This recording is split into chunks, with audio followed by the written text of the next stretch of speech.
Hello friends, हूँ दीप्ति व्यास અને તમારું ફરીથી સ્વાગત છે ગ્રામરના લેક્ચરમાં। વિદ્યાર્થી મિત્રો, ઇંગ્લિશ ગ્રામરમાં આપણે કન્જક્શન્સ ભણી રહ્યા છીએ। આજે જે કન્જક્શન્સ આપણે ભણવાના છીએ એ એકચ્યુઅલી WH વર્ડ છે। WH વર્ડ એટલે વુ, whom, whose, which, why, what, where, when વગેરે। AWH વર્ડ છે। AWH વર્ડ કન્જક્શન તરીકે ક્યારે વપરાય? આ છે ને એ વસ્તુ છે કે આપણે પ્રોનાઉનમાં જે શીખી ગયા ને, રિલેટિવ પ્રોનાઉન, કે ભાઈ બે વાક્યો who, what, where, when, which, why, whose થી જોડાયા, એક્ઝેક્ટલી એ જ વસ્તુ અહીંયા આગળ આપણે કન્જક્શનમાં કરવાની છે। તો relative pronounce as conjunction or WH word as a conjunction આપણે ભણવાનું છે। સંબંધક સર્વનામો સંયોજક તરીકે અથવા તો WH વર્ડ સંયોજક તરીકે। કયા કયા WH વર્ડ આપણે સંયોજક તરીકે લેવાના છે વિદ્યાર્થી મિત્રો?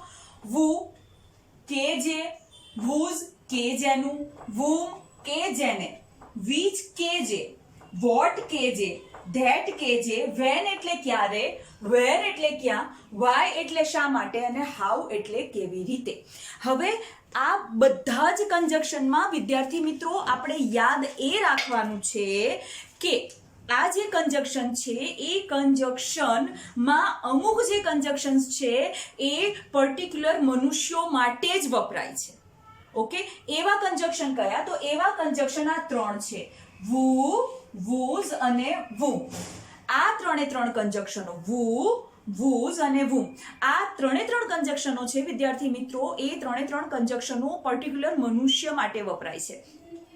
જ્યારે which, that અને what છે એ કન્જક્શન છે, એ કન્જક્શન નિર્જીવ માટે અને નાન્યતર જાતિ માટે વપરાય છે। જ્યારે ધેટ છે એને તમે સજીવ માટે પણ વાપરી શકો છો। મતલબ ધેટ એક જ એવું છે કે જે તમે સજીવ માટે વાપરી શકો છો। બાકી સજીવ અને નિર્જીવ બંને માટે વાપરી શકો છો। બાકી વિચ અને વોટ છે એ નિર્જીવ અને નાન્યતર જાતિ માટે વપરાય છે। તો ચાલો આપણે નિયમ પ્રમાણે વારા ફરતી બધા જ કન્જક્શનો ઉદાહરણ સહિત સમજીએ।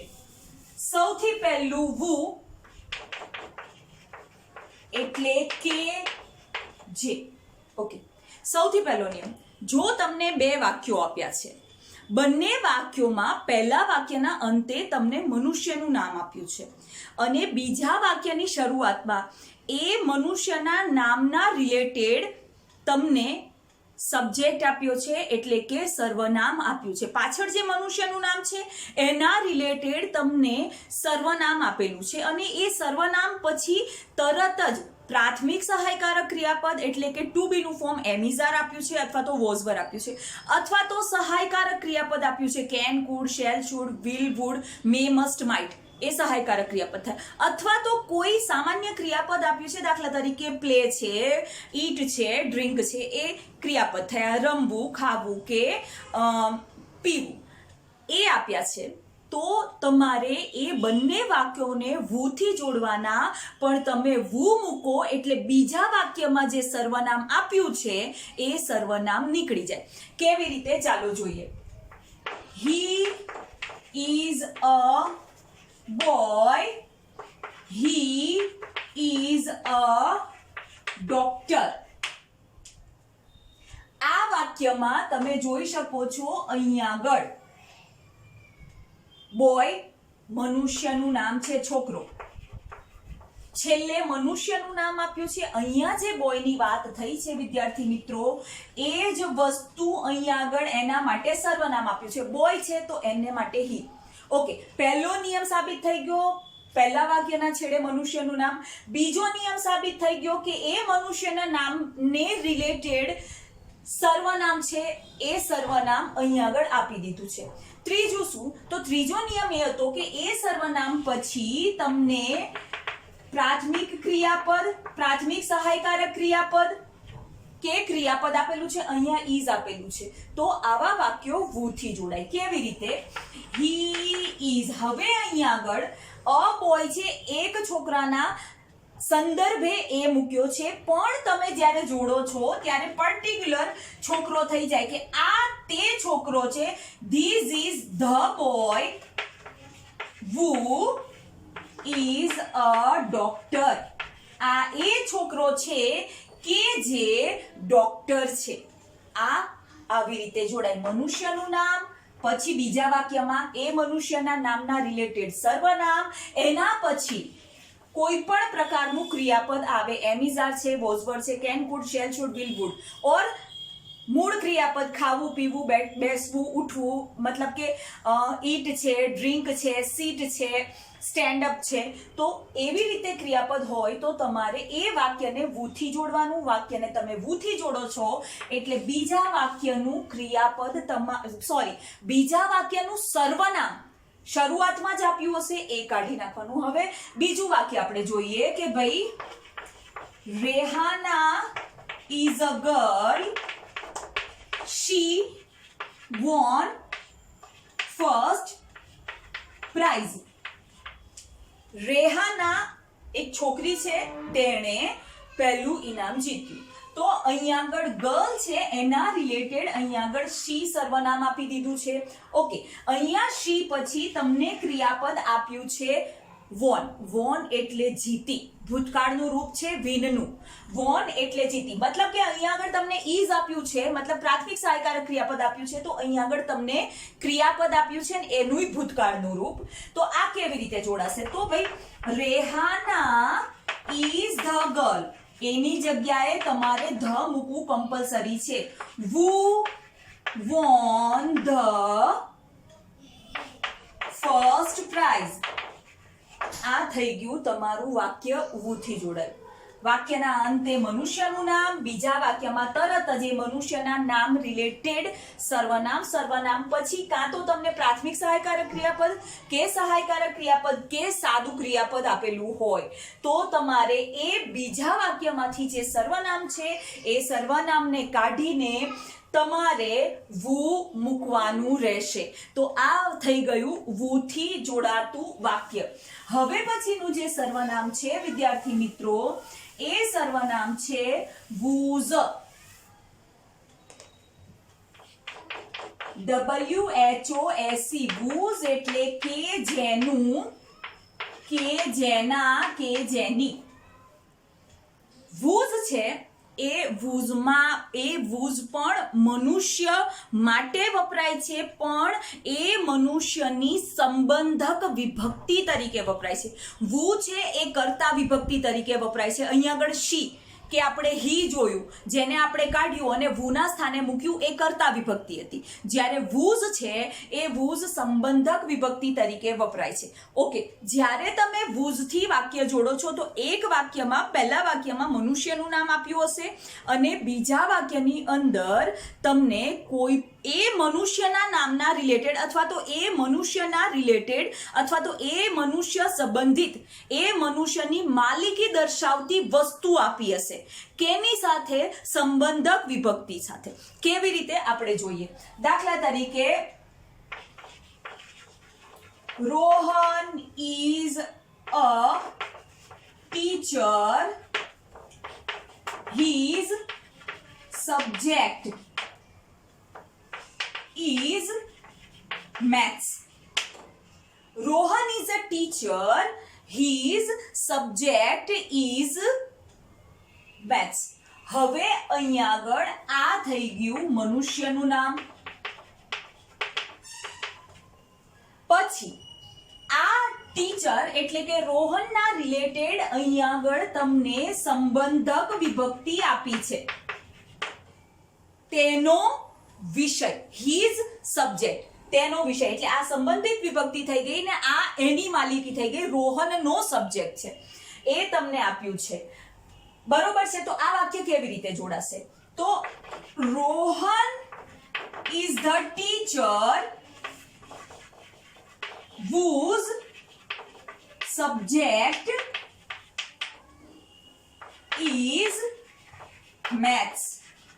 Rohan is a teacher whose subject is maths. હવે તમે whose કોના બદલે મૂક્યું? તમે whose his ના બદલે મૂક્યું. તો જ્યારે તમે whose થી વાક્ય જોડો છો ત્યારે જે બીજા વાક્યની અંદર સંબંધક વિભક્તિ આપી છે એ સંબંધક વિભક્તિને દૂર કરવામાં આવે છે. તો અહીં આગળ સંબંધક વિભક્તિ his હતી. માલિકીની વસ્તુ કઈ હતી? એનો સબ્જેક્ટ, એ માલિકીની વસ્તુ હતી. તો એની સાથેની સંબંધક વિભક્તિ છે એ દૂર કરી અને whose મૂકવાનું. યાદ શું રાખવાનું? મનુષ્યનું નામ અને તરત સંબંધક વિભક્તિ આપી હોય તો સંબંધક વિભક્તિ દૂર કરીને whose મૂકવાનું રહે છે. ઓકે, હવે પછીનું આગળનું જે કંજક્શન છે એ કંજક્શન છે whom, એટલે કે જેને. અત્યાર સુધી આપણે who જોયું અને whose જોયું.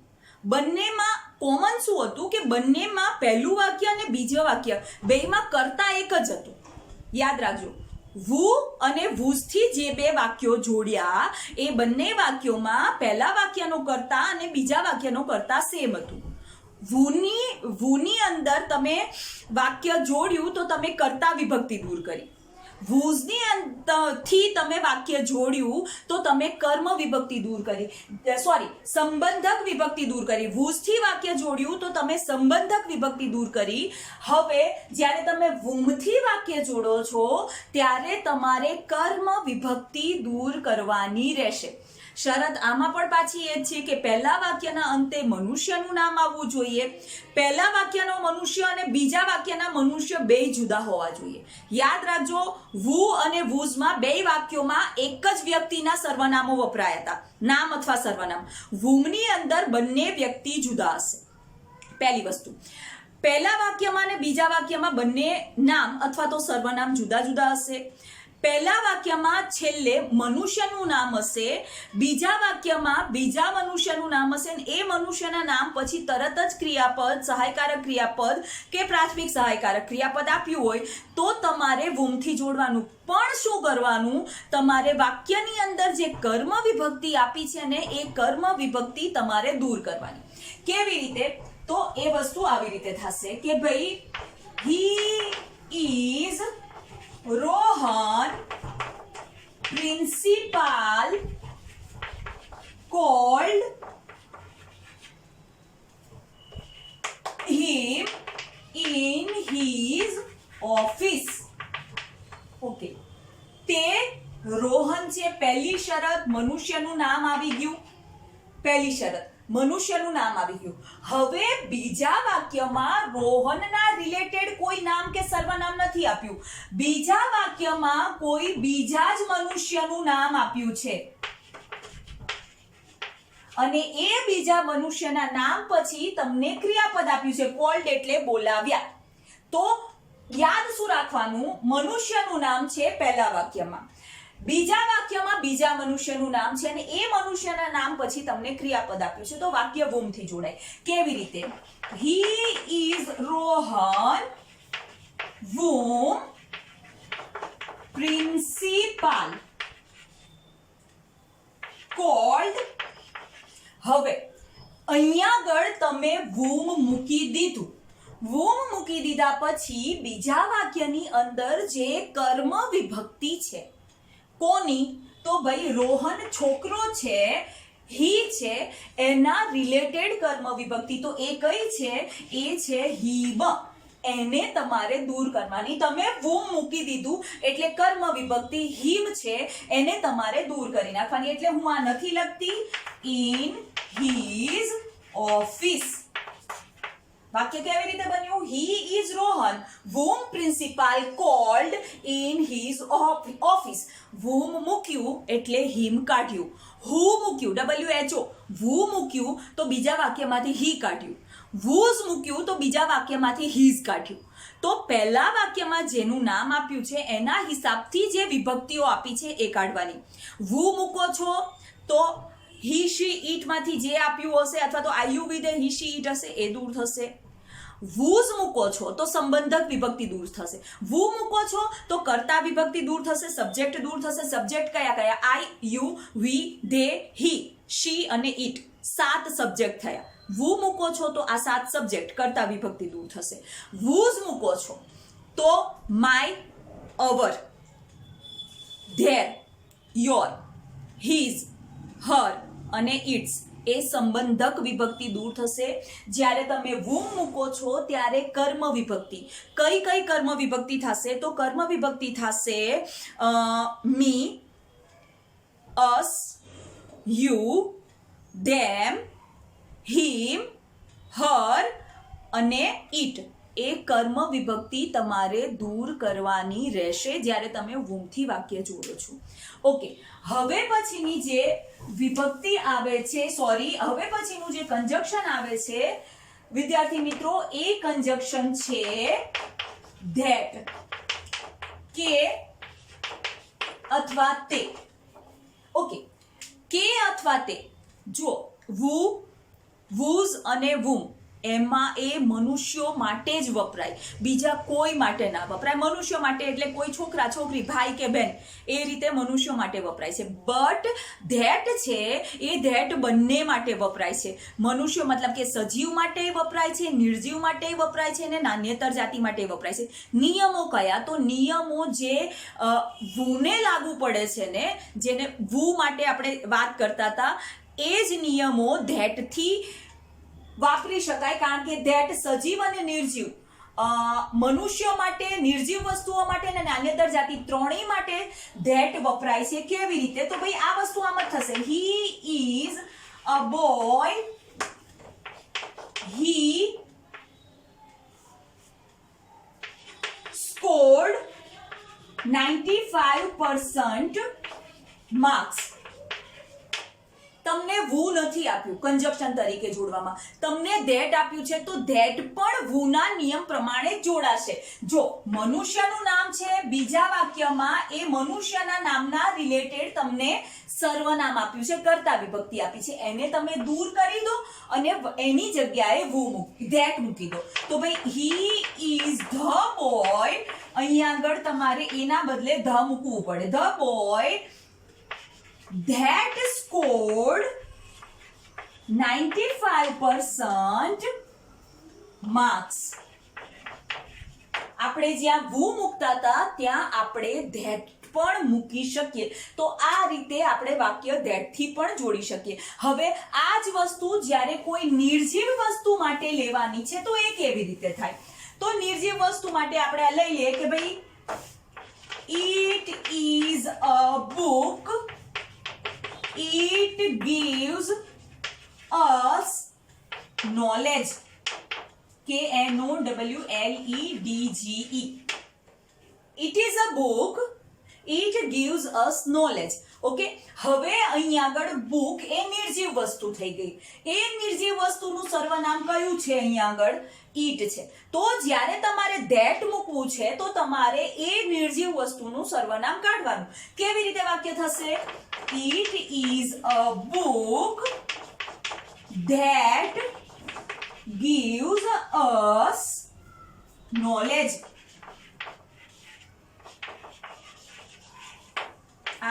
ધેટ થી વાક્ય જોડાઈ ગયું. સજીવ માટે પણ વપરાય અને નિર્જીવ માટે પણ વપરાય છે. ક્લિયર? હવે સુપરલેટિવ ડિગ્રીનું વિશેષણ આપ્યું હોય ને પહેલા વાક્યમાં અને બીજા વાક્ય સામાન્ય એ પહેલા વાક્યના રિલેટેડ જતું હોય તો પણ ધેટ થી વાક્ય જોડાય. સુપરલેટિવ ડિગ્રીનું વિશેષણ એટલે કયું? તો ભાઈ બિગ એટલે મોટું, બિગર એટલે નાથી મોટું અને બિગેસ્ટ એટલે સૌથી મોટું. તો જે બિગેસ્ટ થયું ને એ સુપરલેટિવ ડિગ્રીનું વિશેષણ થયું. ટોલેસ્ટ સૌથી ઊંચું, સુપરલેટિવ ડિગ્રીનું વિશેષણ. હાઈએસ્ટ સૌથી ઊંચું, સુપરલેટિવ ડિગ્રીનું વિશેષણ. લોંગેસ્ટ સૌથી લાંબુ, સુપરલેટિવ ડિગ્રીનું વિશેષણ. તો આવા સુપરલેટિવ ડિગ્રીના વિશેષણ વાળું વાક્ય હોય પહેલું અને એ જ વિશેષણના રિલેટેડ બીજું જે વાક્ય હોય એ વાક્યને તમારે જોડવું હોય તો તમે એને ધેટ થી જ જોડી શકો. કેવી રીતે? તો ભાઈ Shalini is the most intelligent girl I have seen or I have ever seen. Shalini સૌથી બુદ્ધિશાળી છોકરી છે મેં ક્યારેય જોઈ હોય. ઓકે, હવે અહીં આગળ સુપરલેટિવ ડિગ્રીનું વિશેષણ મોસ્ટ ઇન્ટેલિજન્ટ, સૌથી બુદ્ધિશાળી. ઓકે, વાક્ય કેવી રીતે જોડાય? Shalini is the most intelligent girl that I have ever seen. અહીંયાથી તમારે કોઈ સર્વનામ નથી કાઢવાનો, કારણ કે શાલિની અને આઈ બે જુદા જુદા વ્યક્તિઓ થઈ ગયા. તો આ રીતે તમારે ધેટ થી વાક્ય જોડવાનું. યાદ શું રાખવાનું? ધેટ સજીવ માટે વપરાય છે, ધેટ નિર્જીવ માટે વપરાય છે, ધેટ મનુષ્ય માટે વપરાય છે. હવે મનુષ્યના નામ વાળું તમને બે વાક્યો આપ્યા હોય અને હું નથી આપ્યું તો ધ્યાનથી જોઈ લેજો. તમને ધેટ પણ આપ્યું હશે તો એ વાક્ય તમે ધેટ થી પણ જોડી શકો. સાથે સાથે સુપરલેટિવ ડિગ્રીનું વિશેષણ આપ્યું છે પહેલા વાક્યમાં, તો આંખો બંધ કરીને એ વાક્ય, એ બંને વાક્યો છે ને, બંને વાક્યો ધેટ થી જોડવાના. એમાં કોઈ જ વસ્તુ તમારે કાઢવાની નથી. બે વાક્યોની વચ્ચે તમારે ધેટ મૂકી દેવાનું છે. તો આ વસ્તુ થઈ ગઈ સુપરલેટિવ ડિગ્રીનું વિશેષણ ધેટ થી કેવી રીતે જોડાય છે. હવે પછીનું આગળનું જે વિશેષણ આવે છે વિદ્યાર્થી મિત્રો, એ વિશેષણ છે વિચ, કે જે અથવા તો કે જેનું. વીજ વિશેષણ છે ને એ ક્યારેય મનુષ્ય વીજ કંજક્શન છે એ ક્યારેય મનુષ્ય માટે વપરાતું નથી. વીજ કંજક્શન તરીકે વાપરવાનું છે, નોટ વિશેષણ. ભૂલથી બોલેલી. વીજ કંજક્શન કે જેને, કે જે અને કે જેનું બંને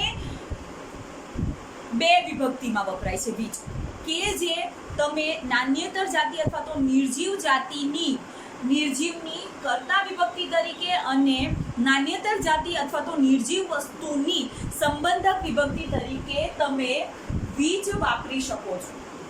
કેવી રીતે?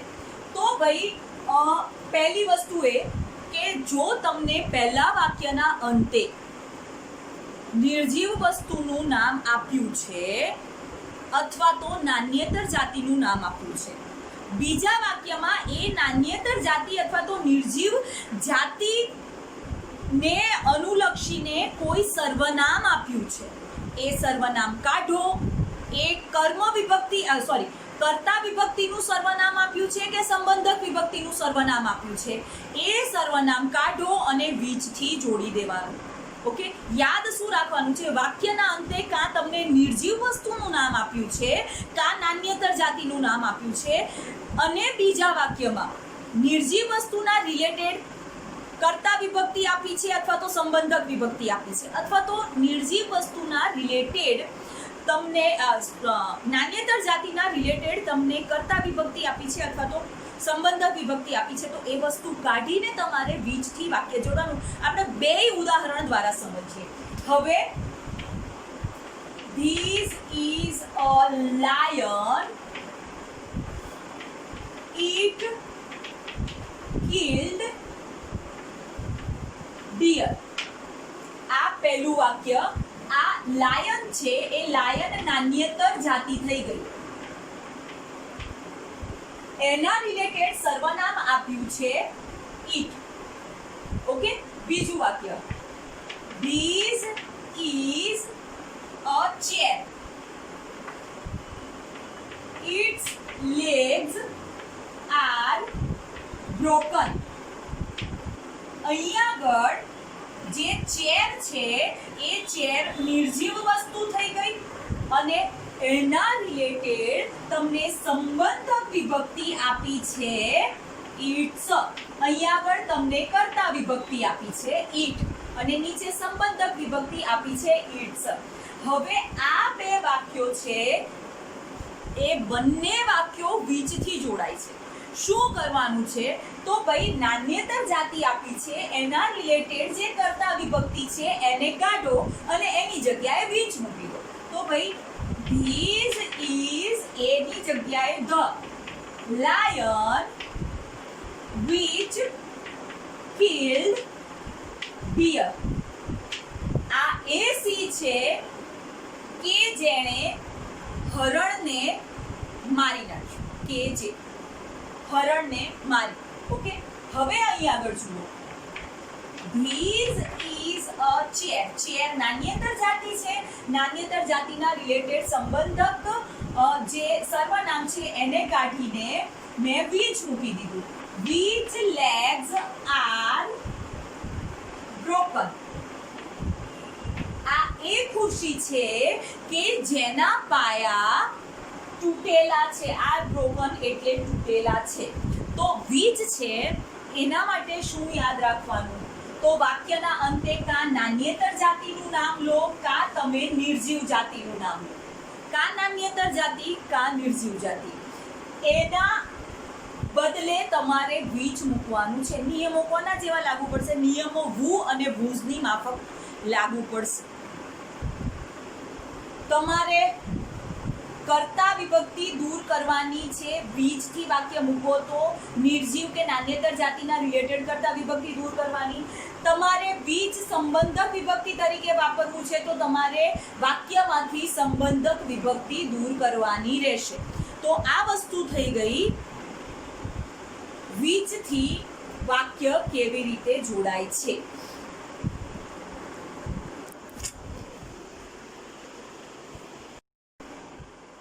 હવે જે કંજક્શન આપણે ભણવાનું છે વિદ્યાર્થી મિત્રો, એ કંજક્શન છે what એટલે કે જે. કોના માટે વપરાય? તો નાન્યતર જાતિ અથવા તો નિર્જીવ વસ્તુ માટે વપરાય છે. પણ કેવી રીતે વપરાય? તો ભાઈ પહેલા વાક્યની અંદર તમને કોઈ એક નિર્જીવ વસ્તુ કે કંઈક કે જે મનુષ્ય નથી, બરોબર, એના વિશે વાક્ય કીધું હોય અને બીજા વાક્યની અંદર કર્તા છે, સબ્જેક્ટ છે એ જુદો હોય, બરોબર ને, એના પછી ક્રિયાપદ હોય તો એવું વાક્ય છે એ વાક્ય વોટ થી જોડાય. કેવી રીતે? તો ભાઈ I can understand, you want to say. Understand પહેલા વાક્યમાં કર્તા જુદો છે, બીજા વાક્યમાં કર્તા જુદો છે, પણ પહેલો વાક્યવાળો કર્તા બીજા વાક્યના કર્તાને કઈ કહે છે? શું યાદ રાખવાનું? વાક્યના અંતે ક્રિયાપદ હોય અને બીજા વાક્યની શરૂઆતમાં બીજો નવો કર્તા હોય તો એ વાક્ય છે એ વાક્ય વોટ થી જોડાય. કેવી રીતે? તો ભાઈ I can understand what you want to say. I can understand what you want to say. હું સમજી શકું છું કે જે તમે કહેવા માંગો છો. તો એ કે જે એના માટે what. અહીંયા આગળ તમારે કોઈ પણ કરતા કાઢવાનો નથી, જેમ રૂમમાં કર્યું હતું. અહીંયા આગળ તમારે કોઈ પણ વિભક્તિ કાઢવાની નથી. યાદ શું રાખવાનું છે? પહેલા વાક્યના અંતે ક્રિયાપદ. પહેલા વાક્યના અંતે ક્રિયાપદ આવે છે, બીજું વાક્ય સર્વનામથી શરૂ થાય છે. કોઈ જ ચેન્જ નહીં કરવાનો. છેલ્લું ક્રિયાપદ છે એ જોઈને તમારે વોટ મૂકી દેવાનું છે. તો આ વસ્તુ થઈ ગઈ વોટ થી જોડાતું વાક્ય. હવે વિદ્યાર્થી મિત્રો તમારે જે શીખવાનું છે, જે કંજક્શન આવે છે એ કંજક્શન છે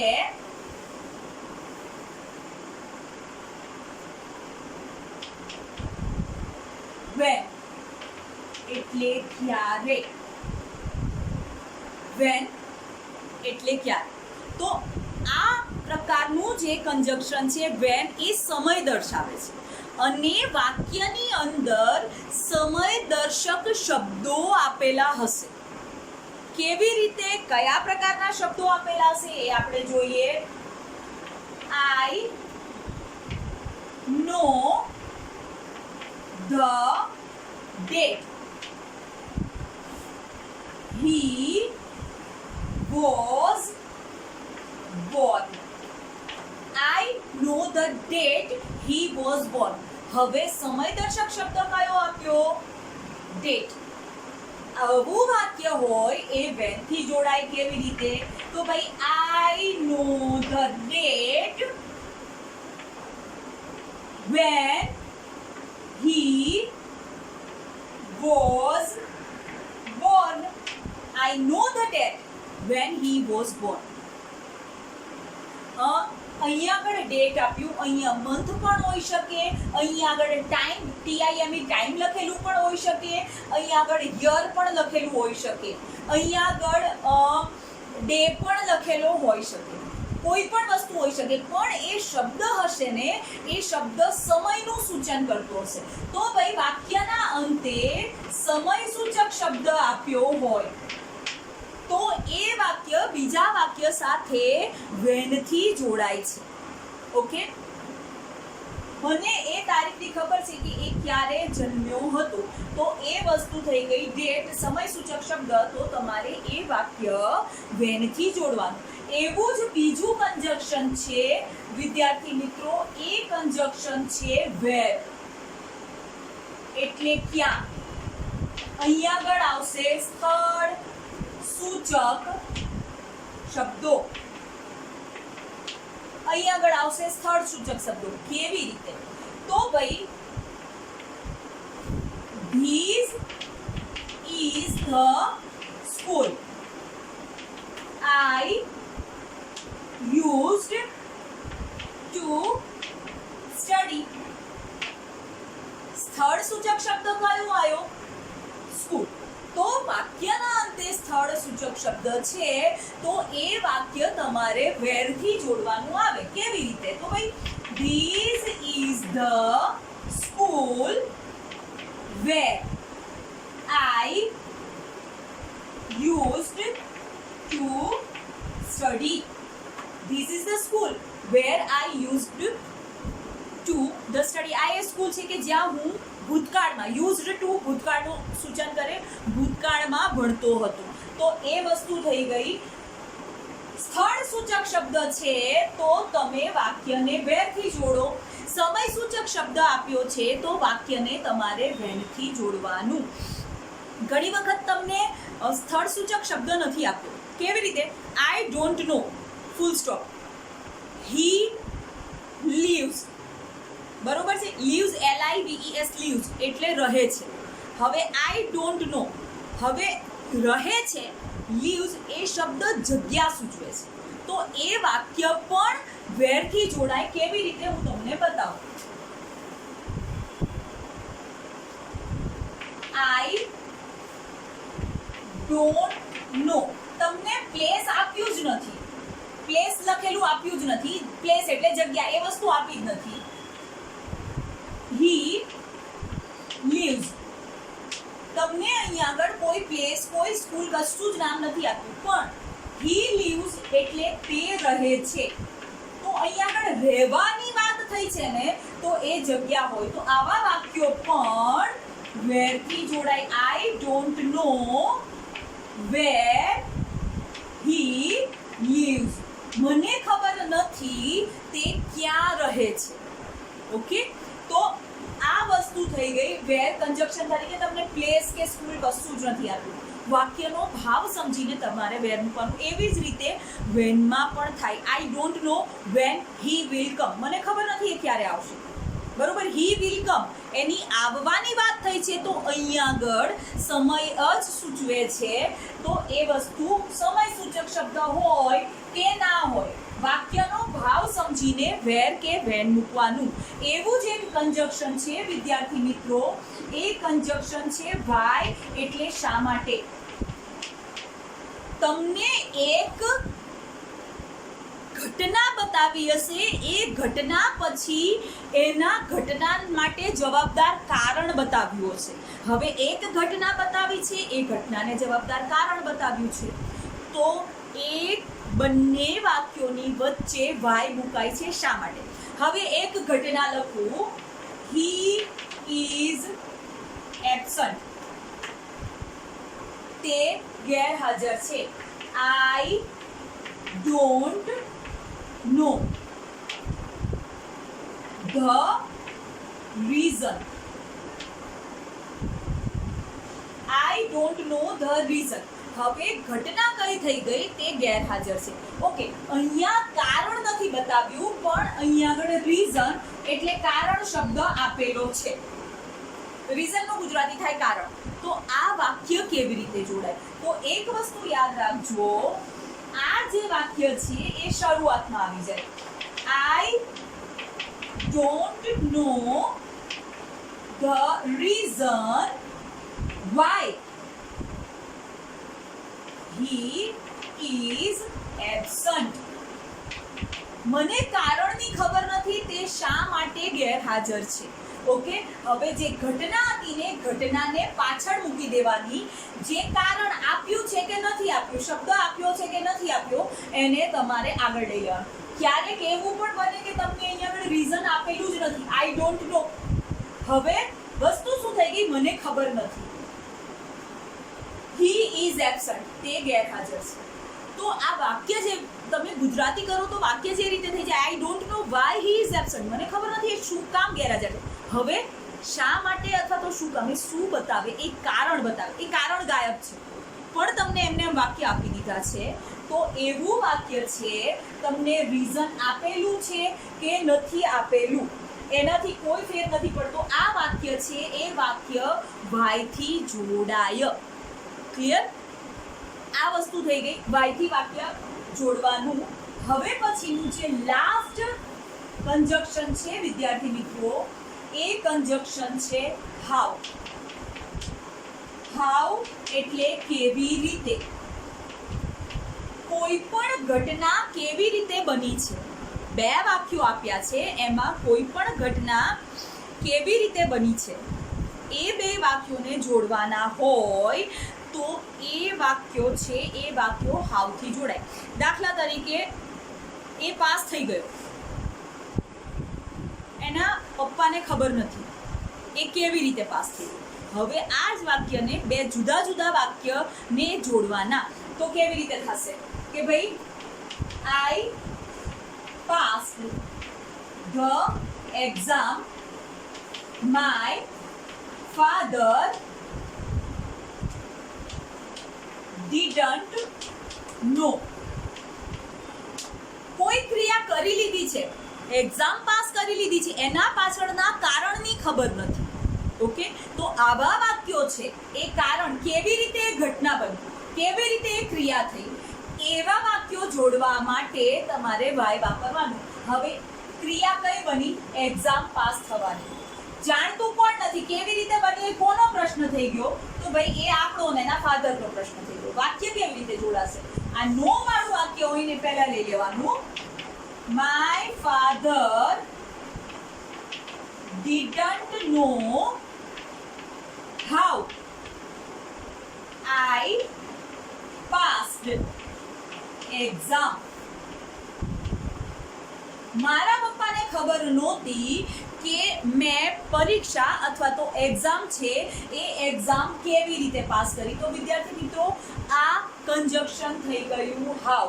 હાઉથી જોડાતા વાક્યો. બરાબર, કોઈ ક્રિયા કેવી રીતે થઈ છે એ દર્શાવીને એ બંને વાક્યોને જોડવાના આવશે. તો અત્યારે આપણો આ ટોપિક છે કે ભાઈ relative pronouns or WH word as a conjunction અહીંયા જ પૂરો થાય છે. નેક્સ્ટ લેક્ચરમાં નવા કંજક્શન સાથે આપણે ફરીથી મળીશું. ત્યાં સુધી take care, B happy and good bye.